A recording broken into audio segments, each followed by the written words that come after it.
Recording. Good afternoon. This is the October 21st meeting of the Land Use Committee. I'm Jay Rose Pepe, Chair. Go around the room and or Zoom and introduce yourselves. Rob Patonsu, the mayor. Nick Bond, Community Development Director. Carrie Silly, Long Range Planner. Guy Diener, Council Member. Josie Rademacher, Assistant Planner. Randy Reinerson, City Clerk. So the first item we have on the agenda and is fireworks with Mayor Patonsu. It's got my name on it, but because I raised the issue a couple months ago, we had the fire chief come and talk to us. It's really your guys' call whether, I presented 3 different ideas, whether we want to have there's an option to do nothing. There's an option to ban them outright in our city, or the third alternative was, there was actually 4 alternatives. The third alternative could be that we amend our code to have a public display not on the 4th of July, because what we saw this year was that we had a much safer public display because it wasn't on the 4th of July, and then potentially fireworks zones. So I think those are the options before you. I know that we're in the midst of negotiations with the fire district, and whether we have fireworks stands and fireworks sold in the district would make our ILA much simpler. I can assure you that as we negotiate that agreement with Fire District 7. So that's what I have to offer, and it's whether you guys want to do nothing or advance something to a work study session to talk to the full council. Scott?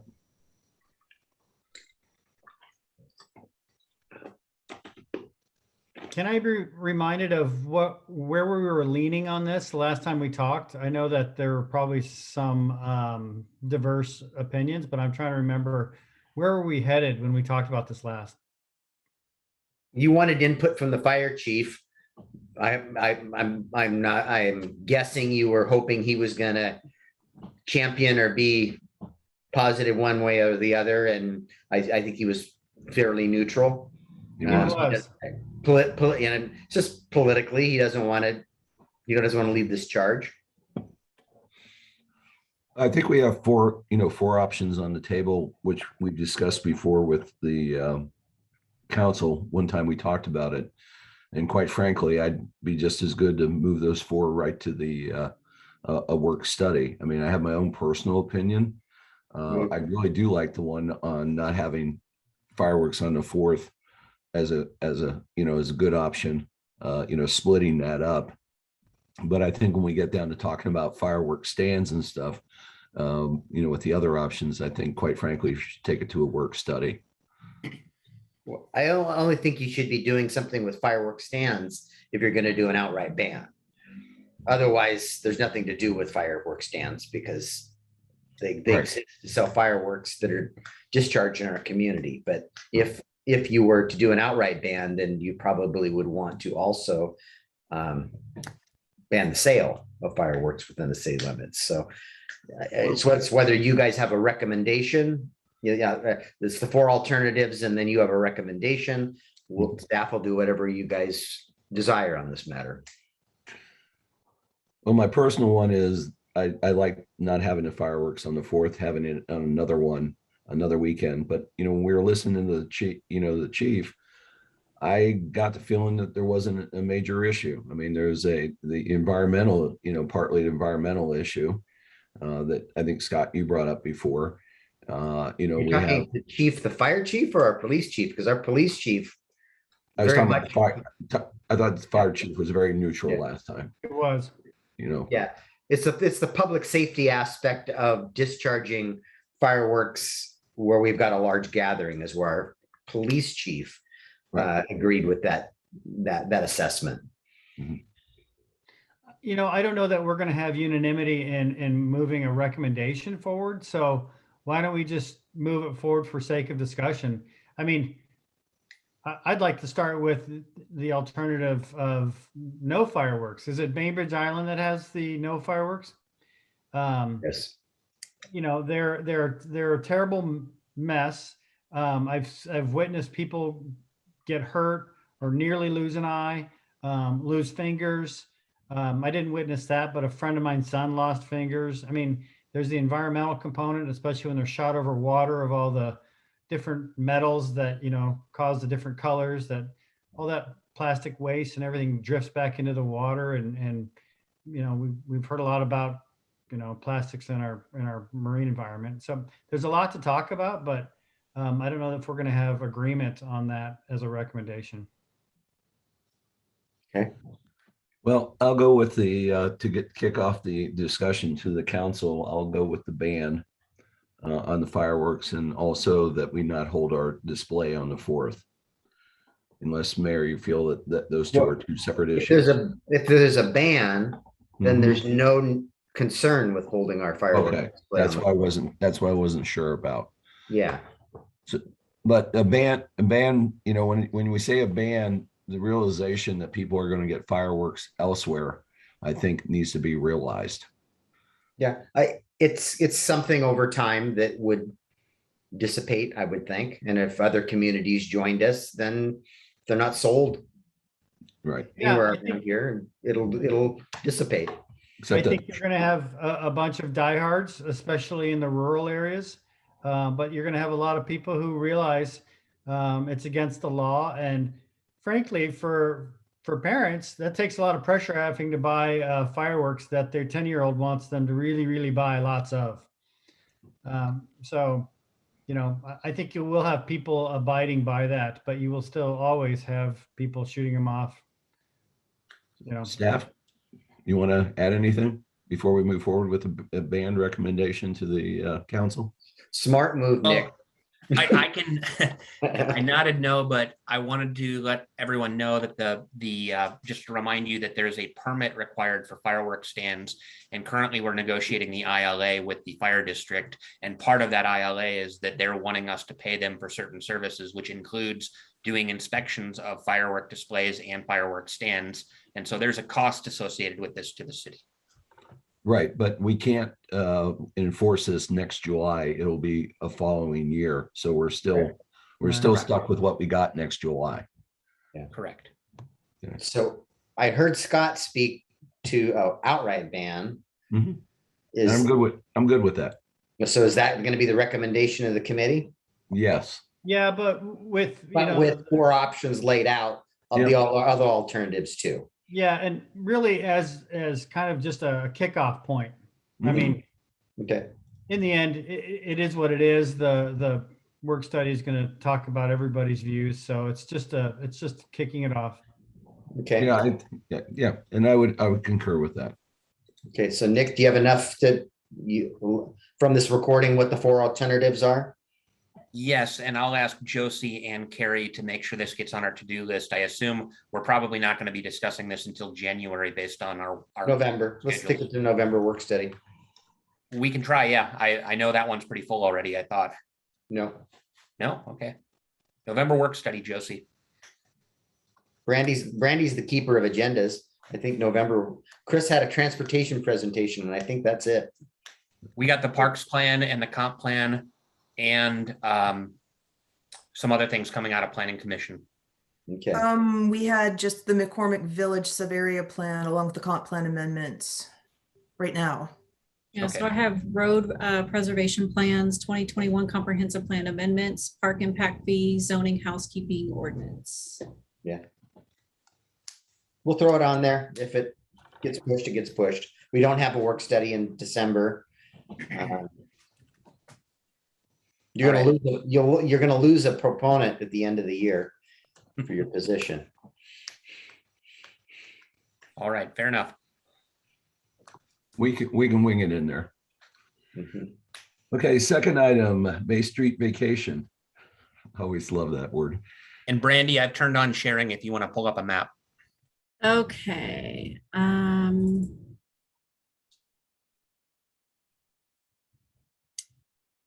Let me pull up. I can also pull it up on parcel search if you want to start talking about it. Well, I have a couple maps, so I'm just trying to figure out which map I want to do first. We'll do this one. Hold on. One more file to open. Share, host has disabled participant sharing screen. I could have sworn I turned on multiple participant sharing, but hang on one second.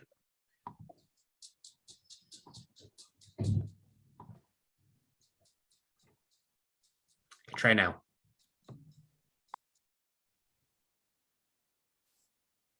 Okay. Okay, so let's start with this one. Okay. Can you see it? Why does it look different? Can you see? Yeah, Okay. got it. Oh, it's in the packet. okay. So this one here is what shows in the packet. It's a little misleading when they say that they want to vacate Bay Street. And the reason why they labeled it Bay Street is because that's the address. But they really want to vacate Depot Street here. I can't figure out where this is. Yeah, so I'm going to see this. show you Okay. one more map. This map here that I got to bring over. Hold on.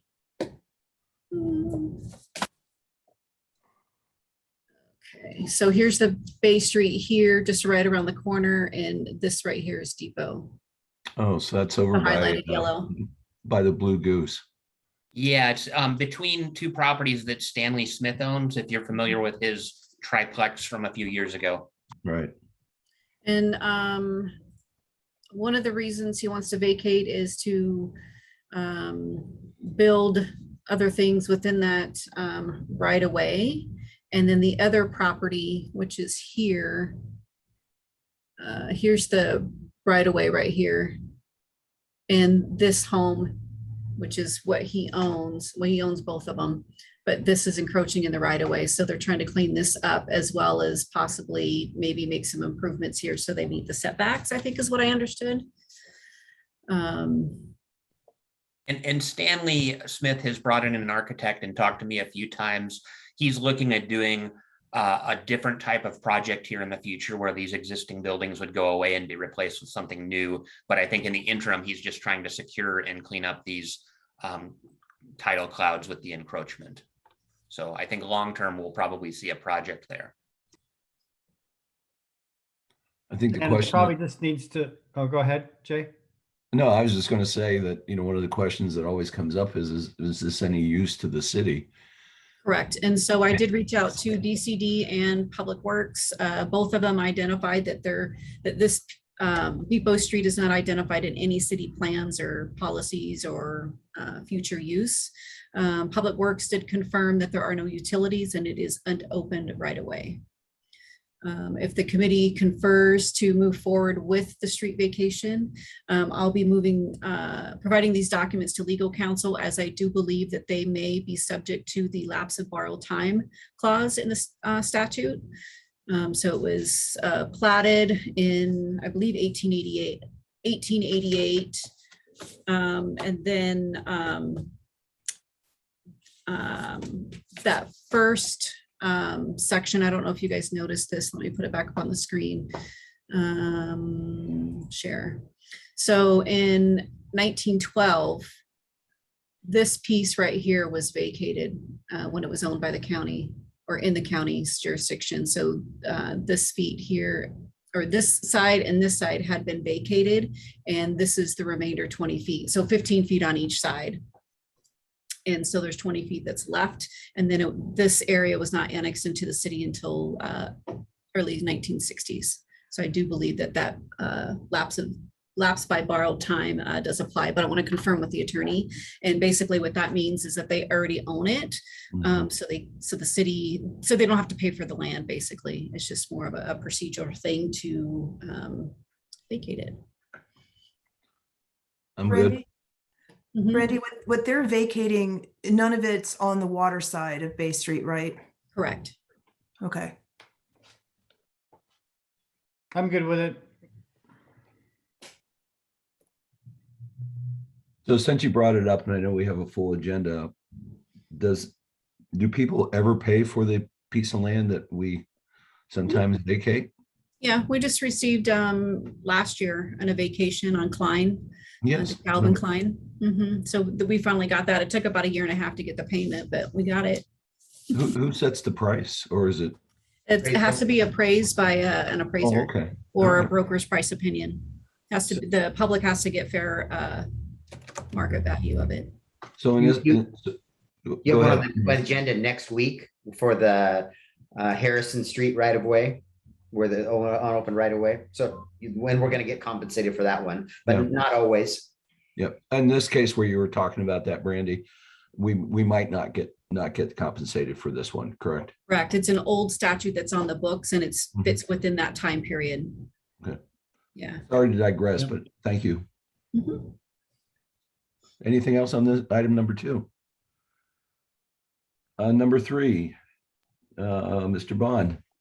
I always love when they say. Yeah, so I wanted to brief the land use committee because we are moving into the process of setting growth targets at KRCC. And between now and probably February or March, there's going to be much discussion and negotiating. And with Councilmember Ashby stepping down from the city council, someone else will be having to carry this discussion forward. I assume the mayor will take a lead role in this. But I wanted to let you know kind of what the parameters were of the population growth that we're being asked to plan for. And so I'm first going to share my screen and show you, this is a graph provided by PSRC that shows the growth allocations for all of the counties by regional geography through 2044. And Vision 2050 originally, which is the regional growth strategy, provided growth targets through 2050. And this table, they've essentially prorated those to our planning horizon for the next comprehensive plan update. And so metropolitan cities in Kitsap County, that's Bremerton and its urban growth area has to plan for 27,000 people. The core cities, which in Kitsap County is just Silverdale, is 12,000 people. The high capacity transit communities, which is a group that includes Port Orchard, Bainbridge Island, Paulsbo, and Kingston, is 29,000. And then we have no cities and towns. We have the urban unincorporated is just central Kitsap. And then we have rural areas where they're expecting about 7,000 additional residents to be located. So the first thing that everyone should ask themselves when thinking about how much we're going to grow, which we're going to have a share of this 29,000 people that's coming into our county, is how much room do we have? And so the Kitsap County Buildable Lands report was just released, and this is the summary page of the draft Buildable Lands report, which I expect to be final in the next couple of weeks. And this shows in the second to right column the total population capacity by jurisdiction. And so Bainbridge Island is reporting 5,300. Bremerton says they have 16,896. Port Orchard, the city has 16,250 room for that many people. And the Port Orchard UGA is about 3,552 for a total of 19,000. And so when you look at the totals of Bainbridge Island plus Port Orchard plus Paulsbo plus Kingston, and I'm going to pull up a spreadsheet real quick. Can you see these numbers, or do you need me to zoom in a little more? I'm good. Okay, so the first table looks at by regional geography. Here's those targets that you saw in the graph. Here's the buildable lands capacity by geography. And so as a high capacity transit city, we have to accept 29,000 people between 4 jurisdictions. We have land capacity for 33,000 people. And so we have surplus land right now. If we wanted all of that growth just to go where there is room for that growth today, we have plenty of room. The problem is that when you look at each geography, it is not an equitable distribution of growth, and the amount of land that Port Orchard has relative to the rate that it's been growing is off. Additionally, Paulsbo wants more growth than they currently have capacity for. And so they're asking to plan for about 8,500 people, which is going to require that they expand their urban growth area or upzone portions of their city to be more dense. And so for Paulsbo, for instance, on a possible share, I plugged in 6,500 for the city and 2,000 for the UGA, even though the city only has room for 4,500 and the UGA has room for 965. Likewise, Bainbridge Island only has capacity for 5,300. They've actually, I think their council is saying they don't want to accept more than 4,000 people, which is even lower than what they have room for. And so Port Orchard and the UGA, I mean, if we want to get to the 29,000 number, and Kingston gets a little bit more than they have room for at 3,000 people, you can see sort of what our number would look like, but there's going to be some give and take, and I wanted council to be comfortable with these numbers. By comparison, in the 2036 comp plan, the one that is currently in place, we had to plan for 8,235 residents. So 10,000 residents being added to the city for the next planning period is a larger number than what we've had to do during this last go around. But I don't think it's, I think both of these numbers are achievable based on what we have in the pipeline right now. So I'm not uncomfortable with these. I think Port Orchard realistically is going to be asked to take at least a third of the 29,000 people and possibly more. And I wanted to get the land use committee thinking about this so that when we actually get draft numbers, you've heard about this and generally feel comfortable with the population target that we are likely to be planning for. Scott, you want to go first? Do you want me to ask my questions? Go ahead, Jay. I got questions, but go ahead. Okay, a couple of things. One, when you showed the 2019 buildable land, did that take into account the building that's already going on at McCormick Woods, since that's about 2,000 houses? So the buildable lands report only goes through 2019. So anything that happens in 2020, 2021 is going to be not reflected in the buildable lands report. So Right. some of that land will be consumed between now and when we actually approve our plan. Yeah, there's not an additional growth. I mean, the growth that's going on out here is not in that one reflected in there. So Correct. that's Correct. good. Where does the buildable land, if you could tell me, come from? I mean, who does that report or analysis?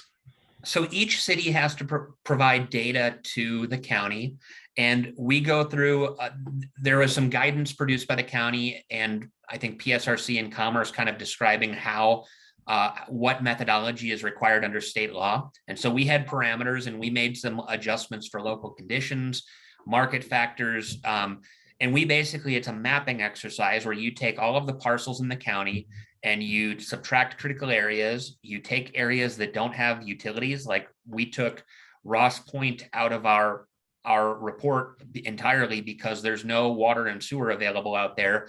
And because of the critical areas in place, it's really cost prohibitive to even get water and sewer to the small pocket that would be developable. So we subtracted Ross Point. There's also Meeline Road behind the Lowe's that doesn't have water and sewer. And so we took those areas out because ultimately they're on well and septic. And it really, because of critical area constraints and how you would have to go about getting those services in there, it's unlikely to happen. So you subtract all of your critical areas and you figure out how much acreage you have. And then you apply an assumption based on your zoning designations for each of those available acres. And so it's very mathematical and theoretical. We didn't actually go in and design something. You make subtractions for assumed future roads, stormwater facilities, all sorts of things. And this is the number that you come up with. The interesting thing is that when we rewrote our zoning code in 2019, because we went to a code that wasn't density based, and we started seeing new apartment projects coming into the city that were significantly more dense than what had been allowed under the old zoning code. Some of our density assumptions are quite a bit higher than anything else in the county because we've actually got a track record to show that we are achieving, 40 units per acre for an apartment complex, whereas the county's zoning is R20, which means they're capped at 20 units per acre. And so they have an imposed limit on density. So that's why our number is significantly higher than our peers. That the density question was my next question, so I'll be quiet now. Go ahead, Scott. Well, I'm curious about the flavor of, or the reception of Bainbridge Island's request to hold back on that 1,000. I've heard that Beck, for example, has indicated that Bainbridge Island needs to bring their game. So I'm wondering what you know. Well, what I've been told is that the council thinks they could support up to 4,000, and anything more than that is going to be pulling teeth. I do know that the DCD director at Bainbridge Island has accepted a new job. And so they're going to be seeing some leadership changes. I know that I don't believe anybody from Bainbridge Island was at the last KRCC plan Paul meeting. And so they're totally disengaged. And if you remember from our discussion of ratifying the countywide planning policies the other night, and actually the growth targets just get approved by the KRCC board, right, Mayor? So they don't even have to get ratified. So if the majority on the board wants to tell Bainbridge Island that they're going to take 5,000 or 6,000 people or more, the board could decide to do that. But that's a political conversation that I don't want to touch. Well, if I may, more importantly, in those discussions, if Bainbridge Island is going to take a lesser amount, then we should be prioritizing transportation. There's a separate conversation going on about transportation funding. If you're not going to take the growth, then it should be one of the criteria is going into the allocation of the federal transportation dollars that are funneled through KRCC. And that isn't ironclad yet, but that is discussion that's going on. If Bainbridge, if you're not accepting growth, then you shouldn't need to be building new roads to accommodate growth. And how does the Bainbridge Council feel about that? They've turned back transportation dollars. They aren't engaged. Yeah. So, At a regional level, that is one of the probably, I was an advocate before I became mayor for us changing our form of governance and having a city manager. And now that I'm in this position, I see that the disconnect and these regional policy boards, it's a revolving door for Bainbridge Island, and they aren't engaged the same. When Jay sees it, he's in KRCC meetings from time to time in transit.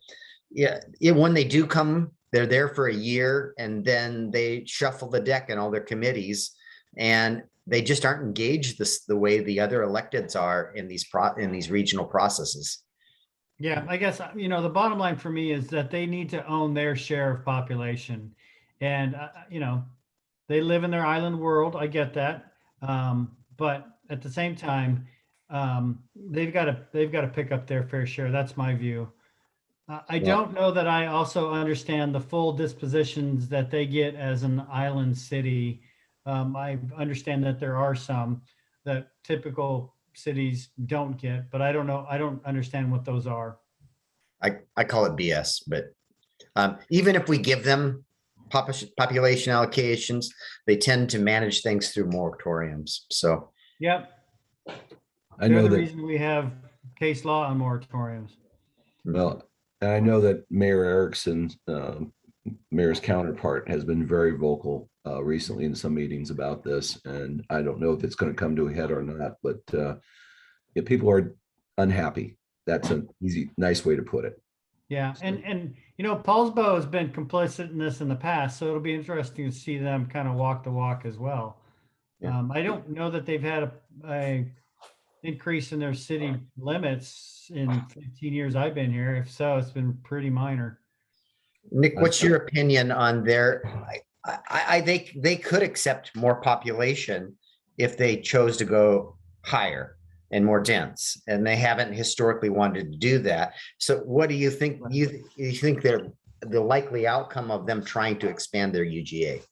Well, I'm told that they are looking for a small urban growth area expansion in the vicinity of 100 acres. So they're not talking about something massive, though the number that they are contemplating, or at least that I've heard thrown around, would indicate that they're going to have to do a combination of upzoning and expansion, because 100 acres is not going to cover the gap that that they currently have in their buildable lands capacity.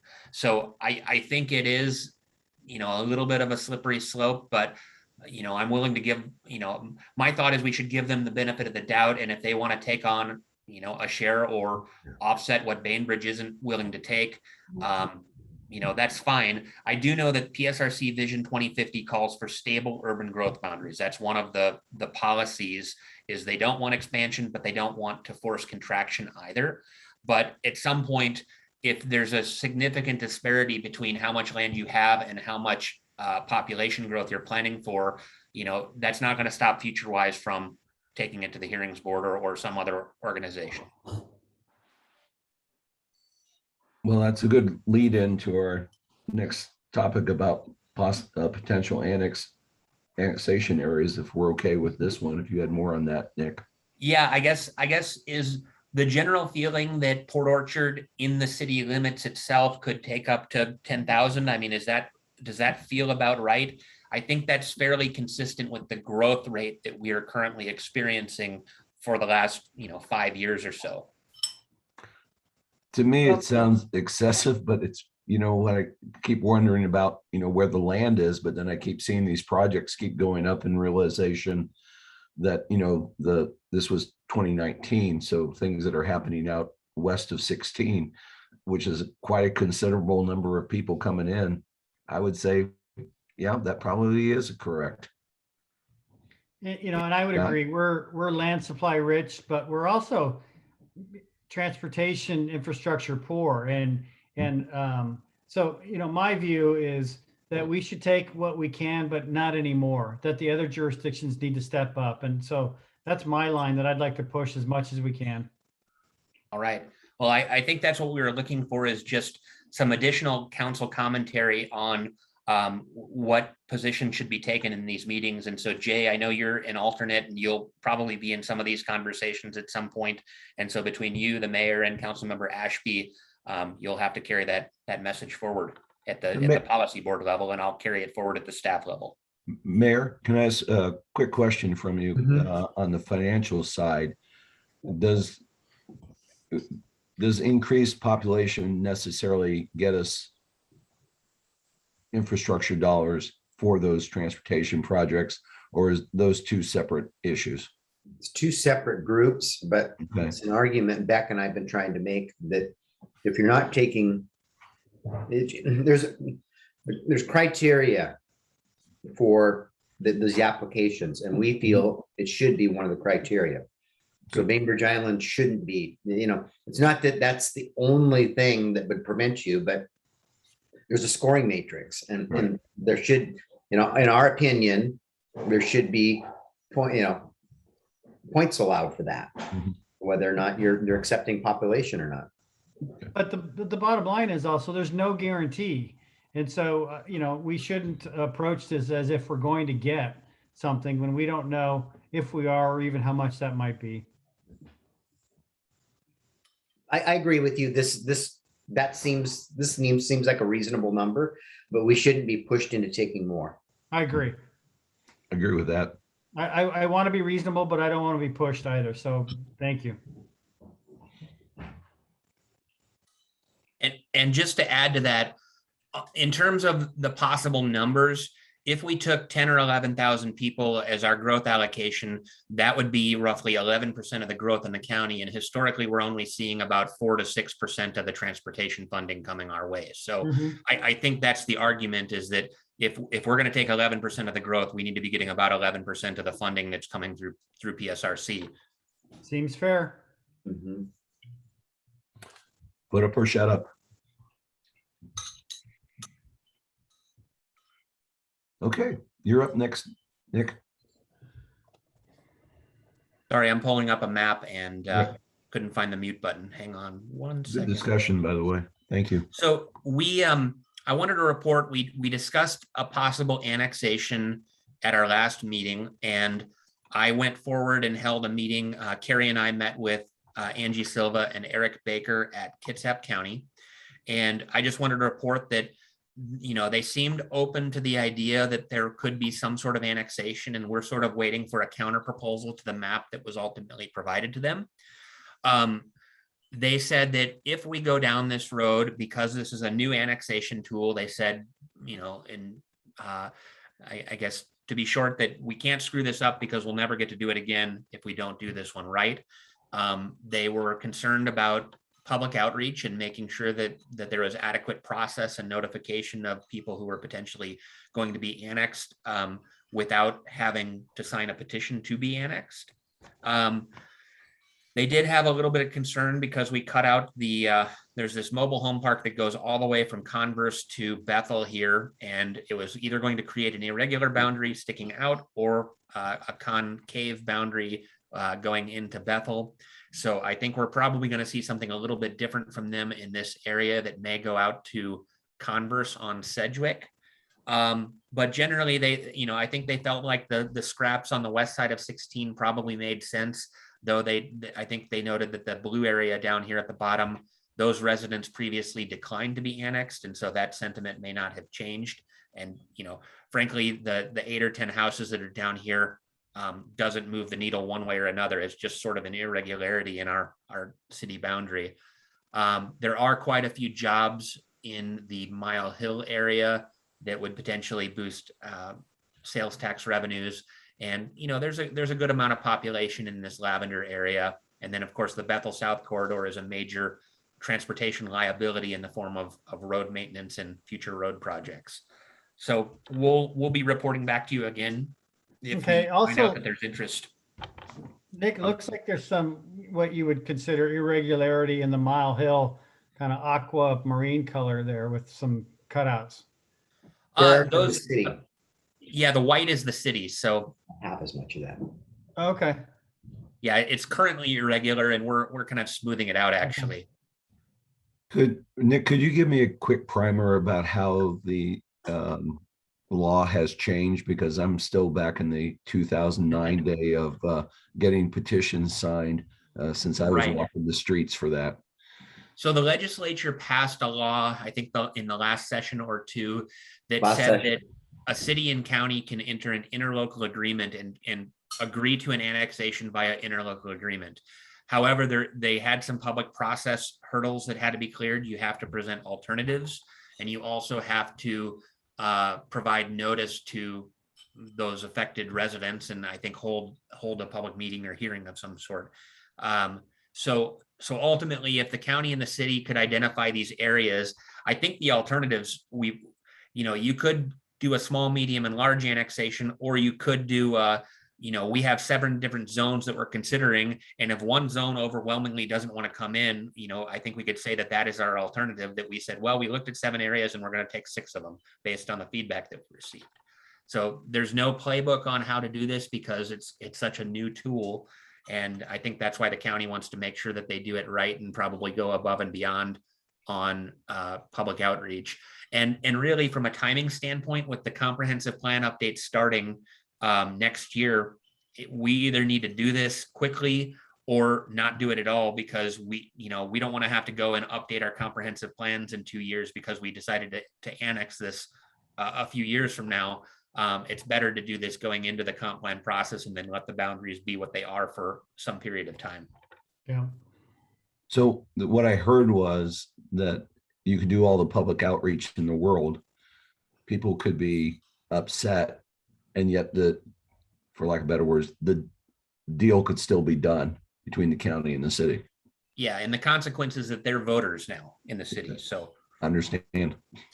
Right. They'd have to show that we erred in the annexation for it to be otherwise overturned. All right. Thank you. I'm gonna stop saying Nick because he's got all the rest of these anyway. So you're driving the agenda there, Nick. All right, I should just keep myself unmuted because I have to go back and look at the agenda and see what's next. Mr. Bob Disney. Yes. So we have a multifamily tax exemption application for the Plisco apartments, which are probably going to be renamed something else based on whatever LLC has been formed. It is, I believe, a 57 unit apartment building, if I remember correctly. since the last time we did one of these agreements, we have updated our MFTE code. I've sent the draft agreement to Mr. Disney and he's come back with some questions, but I think I've been able to answer everything, and he's mostly concerned about what his annual reports look like and making sure that he understands how much rent can be charged. But he is seeking the 12-year exemption, which requires that he provide 20% of the units as affordable units. So this is. Where is this, Nick? Where would This this is be? at the intersection of Plisco and Mile Hill on the northeast corner of that intersection. So there's storage units on the east. Up the hill, you go to Mitchell. So it's between Mitchell and the storage units that are kind of right by the high school. Across the street from the mall, or in Arby's, right across the street from Arby's. Okay. An interesting location.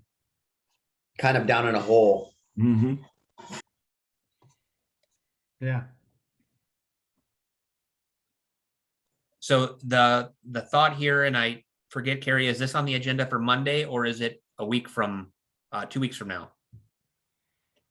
You're muted. Let me look that up real quick. Hold on one sec. What do we do on Mondays? Or sorry, Tuesday. I had a planning commission meeting this Monday. It was a special event. We don't have it for next week. Oh, yes, we do. We have it for the 26th. Yeah, so this is on the council agenda for the 26th, and we just wanted to get eyes on it before that meeting so that at least somebody knew what this was about.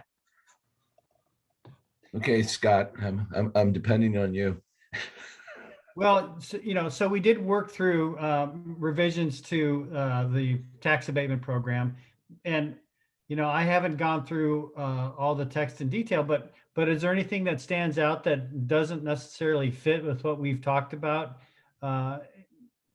historically? So I think with this being the first time using the new tool, Bob Disney asked some good questions, and it really had to do with things that could be more clear in terms of for instance, one of the provisions in the agreement says that he needs to provide data on what market rate apartments cost, and we didn't say how to do that.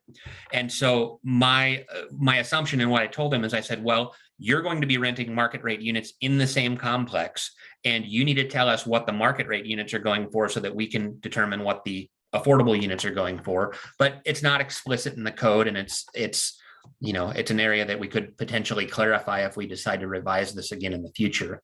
Right. The other thing that I think is difficult is I'm not sure, I think this is going to lower the monthly rent on a per unit basis by a few $100s. So they're not significantly below market rate. So I'm wondering whether we should be focused more on the actual dollar amount of rent charged, including utilities, more so than looking at what the market rates go for and then using a percentage of the market rate rent.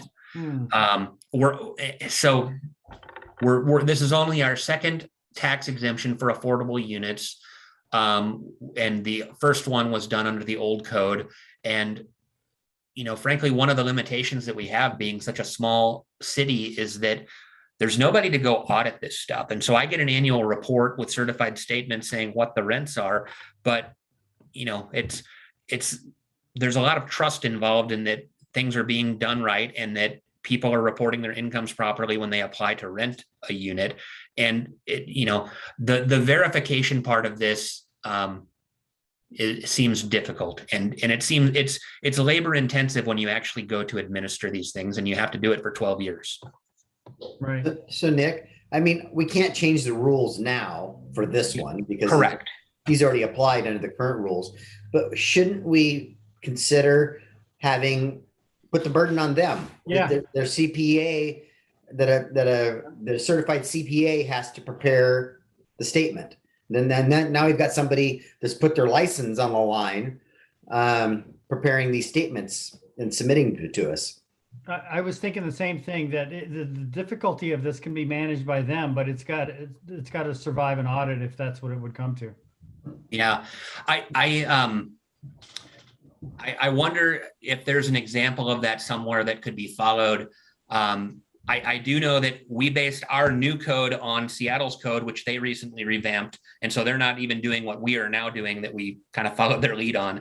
So I'm not sure what was going right and wrong with their old code. I also know the legislature now has a 20-year exemption for affordable housing, which is different than the 12-year. And so, yeah, it's going to be something that could be fine-tuned, but we've got to find time and resources to work on it.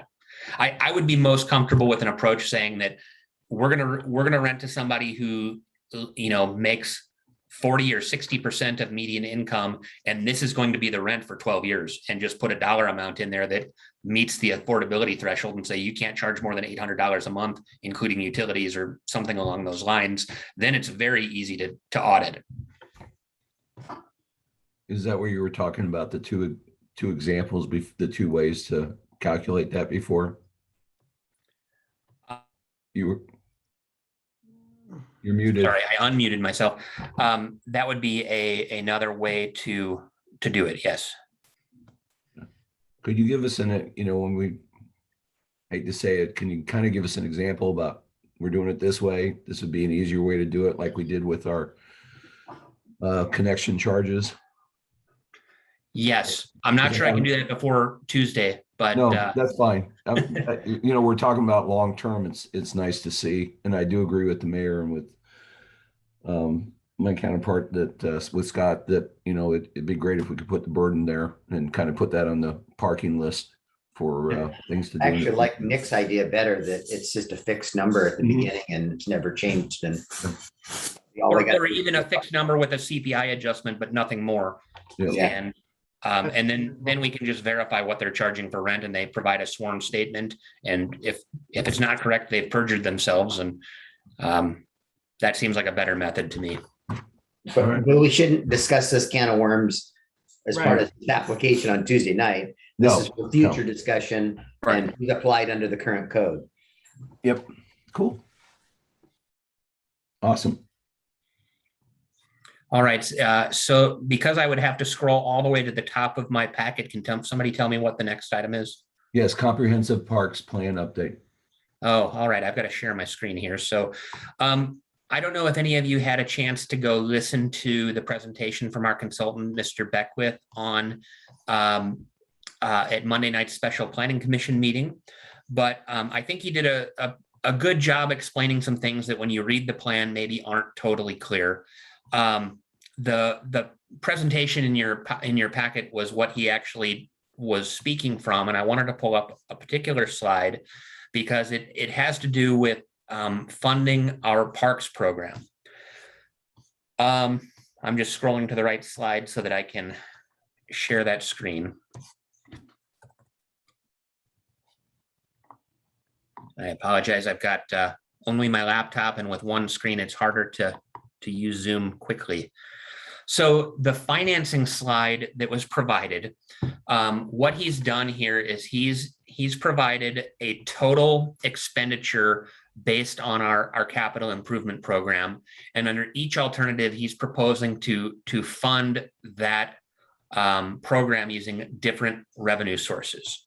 And I think the important numbers here are the 25% cost recovery. And so he's basically putting forward a proposal that includes a property tax levy for parks. And under the three scenarios, you're generating different amounts of revenue at different costs to the average home in Port Orchard. And so under the three alternatives, he's suggesting that we would run a parks levy that runs between $12 and $19 a year for the average house in Port Orchard. This is part of his funding recommendation for how to fund the expansion and operation of parks in the city of Port Orchard. And so he can speak to this much more eloquently than I can, because I didn't fully understand this table until his presentation last week. And I think it's something that's going to be worth discussing at the city council at a work study meeting. And obviously adopting the parks plan is not committing to run the levy. This is just showing a proposed funding model that would get you 100% funding for the parks capital improvement program. Okay. Nick, could you back up for a second? Sure. just on something what I heard you say was that if we ran that levy, that it would fund not only the parks, but also the maintenance of them. Did I miss? Correct. mishear A you? levy can fund operations or construction, whereas a bond is only for construction of a specific improvement. And so his suggestion was putting forward a parks levy to implement essentially the capital projects in the parks plan, but also the maintenance and operation of existing facilities. And that combined with the parks impact fee money, the REIT money, and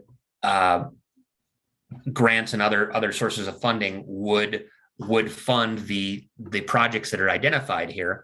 The other piece of this cost recovery. Nick, I'm not comfortable with us identifying REIT money because we've got REIT money spent for number of years. Right. So And so that's the first time I've seen that. right. Well, that was the first time I fully understood what it was that he was showing here was Monday night. And that's why I wanted to share this presentation with this committee first before we figured out where to go with it. So the prior slide is pretty interesting, but I'm also interested in what the Planning Commission had to say.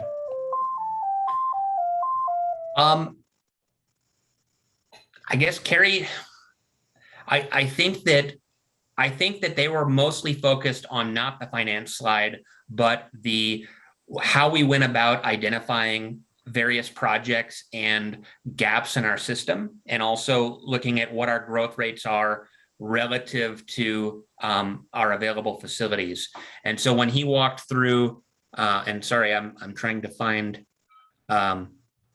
He basically went through what did the community tell us about what was most important and what was least important, and then where do those facilities exist in the city, and where can you not, within 5 minutes get to a park facility. So he's really looking at the level of service standards for the city for various facilities, and also areas where there are social equity considerations because of income and other factors. So this is the map that he really focused on. These are the facilities that exist, which includes port, county, city, and state parks, as well as, I believe, school-owned facilities. And so look at where people are moving and where these facilities don't exist. And one of the immediate things that popped out, and I remembered that I had totally forgotten about, is that McCormick still has to build one more big park here in parcel F when they move further south on St. Andrews. And so there is one more park on there that the HOA is going to be owning in the future. But we've identified new parks on Salmonberry. Yours is way better. This has actually got I'm going to mute the mayor. It sounds like he's on the phone. The Bethel South property here, we've actually taken that off the list because that's where the reservoir and well 13 are. It's not really a great park site there across from Fred Meyer. We've identified future parks. There's HOA parks at the Ramsey and Blueberry subdivisions that just went in. But there's some big areas of the city that just don't have park amenities. Our parks plan also identified capital projects in the UGA that in the event of annexation, we need to be planning on providing those sorts of services. And so there's things that are out Salmonberry, even east of Jackson, that have been identified as sort of park voids in our system. So I'll circle back to slide 18. Are those projects, well, first of all, let's talk about the school improvements at the end of the table. And I'll let you get there first. Okay. Sure. I don't understand why the school improvements, or maybe I just don't understand what that means to us as it's shown here in this table. I think the way to think about, so first of all, in our funding program, we are not putting money towards those, but Right. because the school builds these types of facilities, they still meet a need in our community. And so it doesn't matter who owns the facilities. It matters that the facilities are planned and that we're providing a certain level of service. And so where the schools aren't providing services or types of facilities, that's an area where we are providing facilities. Okay, and did we give the same sort of treatment to county improvements? In a lot of cases, yes, the dollar amounts are zero because we don't expect to annex those areas, but Okay, we're so certainly just- identifying them as need is how we're going to meet level of services by planning facilities in these areas that don't currently have parks. Right, so we're looking at the Bloomquist Park, the regional park, and the Veterans Memorial. Correct. And then, And some additional, let's see here. I think he's only got the city facilities that are being funded by the city on here. No, he's got some $0 parks on here as well. Yeah, and for instance, Ross Point Hillside Conservation, the mitigation bank that's being put together is tying up all these properties and has closed on a number of them already. So we're not putting city funding towards these projects, but they are in there as a development cost. okay. Are these shown in any sort of prioritization? They are not. Okay, We don't have we haven't put together a capital improvement program by year. We're simply providing a list that is the basis of our impact fee and which would make these projects eligible for funding.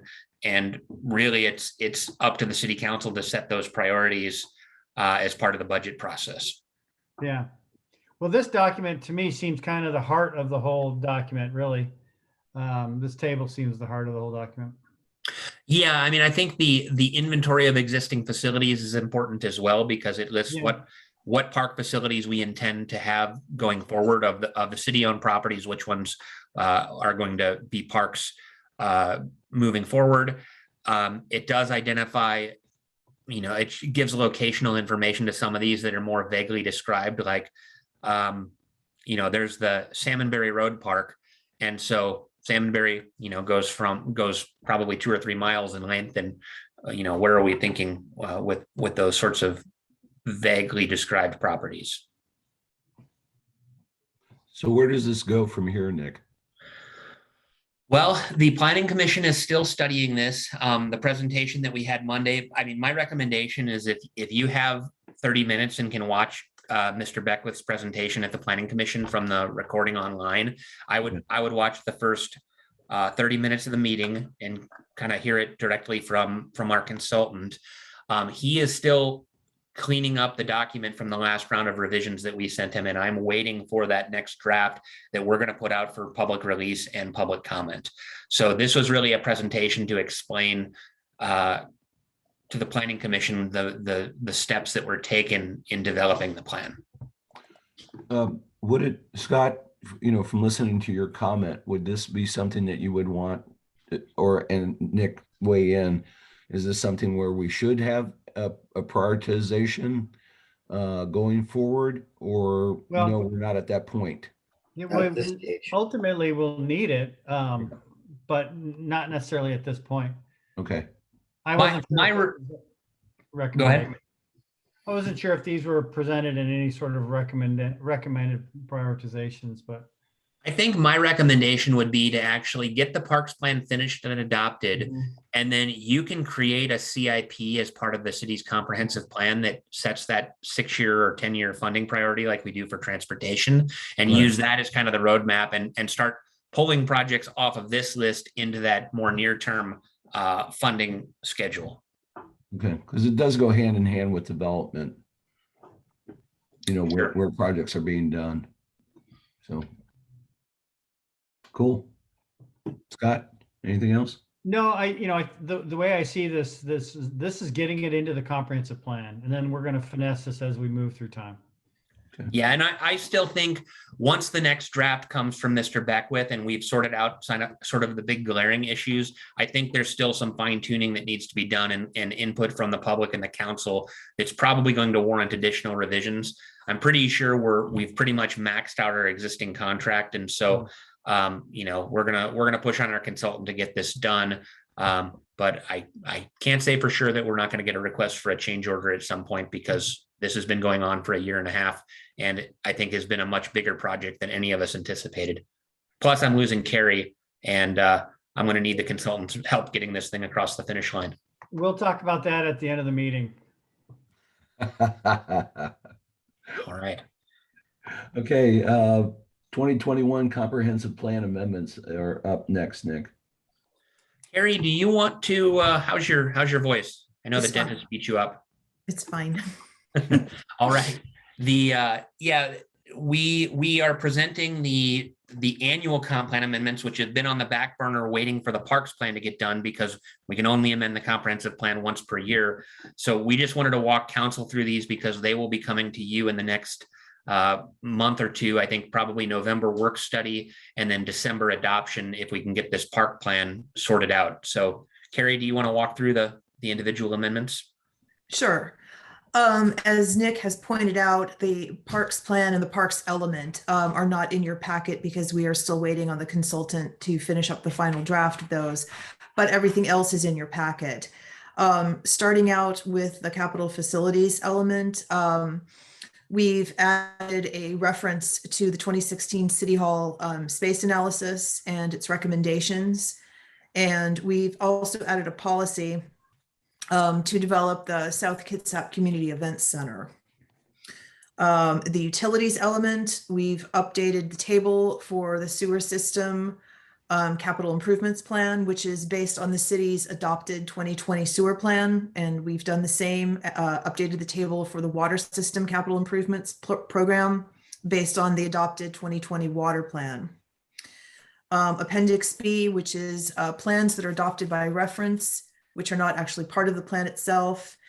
We've replaced the really old 1987 Blackjack Creek plan with the updated 2017 Blackjack Creek plan that was prepared by the Suquamish tribe.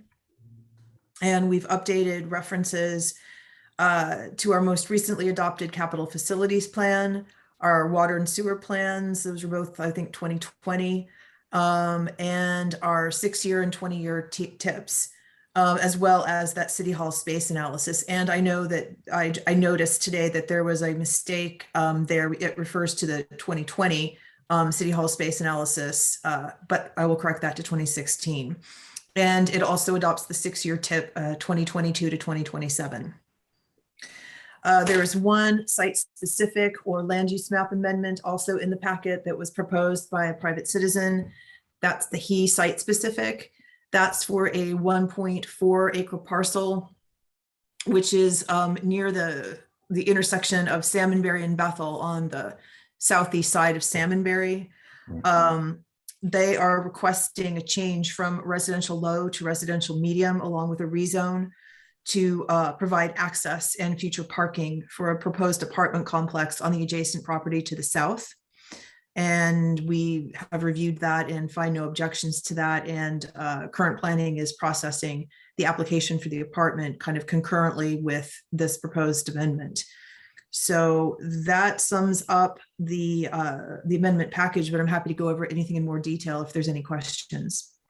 Had we discussed this, the He one before? I thought that had come up at It's some the point. property behind China Sun. Right. Yeah. It's been discussed before. Okay. That's what I Yeah, thought. I think this was on an agenda earlier this year when we thought we were going to have the parks plan and all this wrapped up in June. And we just wanted to make sure that this was still fresh in your mind because we're nearing the end of the year and we've got to get this to you. Right. Okay. I was just, on that. Scott, anything? No, Pretty straightforward. Thank you, Carrie.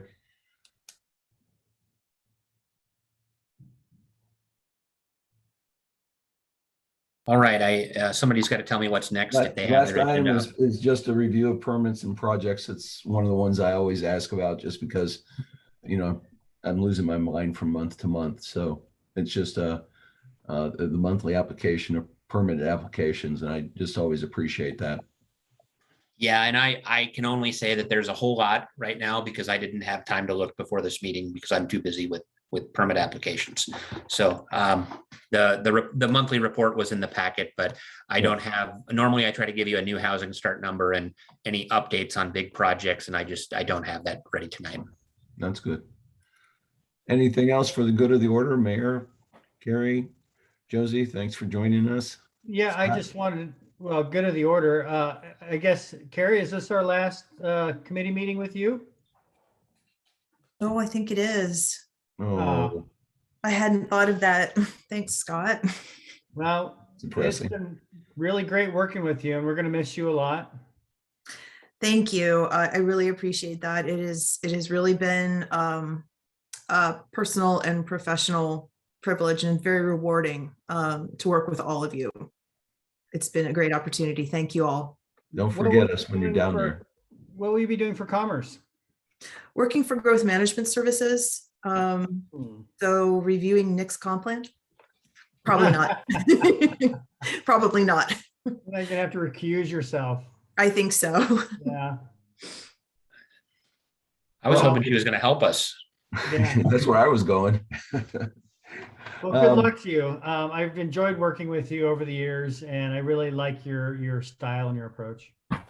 Thank you, Scott. I really appreciate the expertise that you bring to the council and to the committee. It's been great. You know, I actually remember you being hired with the county when I was working there. So what, 2004? Five, Wow. five, yeah, Five? Okay. Yeah. So it's been a long time.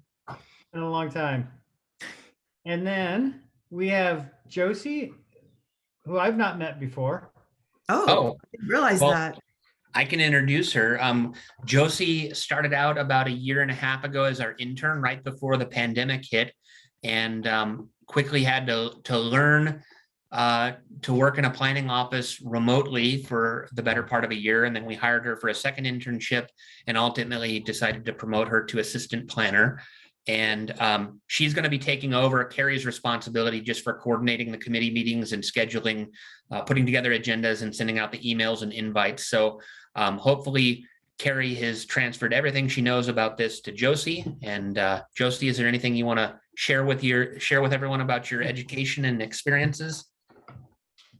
I'm happy to answer any questions that you have about any of that, if you have any questions. When I do. Josie and I, Coleman, and you went to Western in Bellingham for planning school.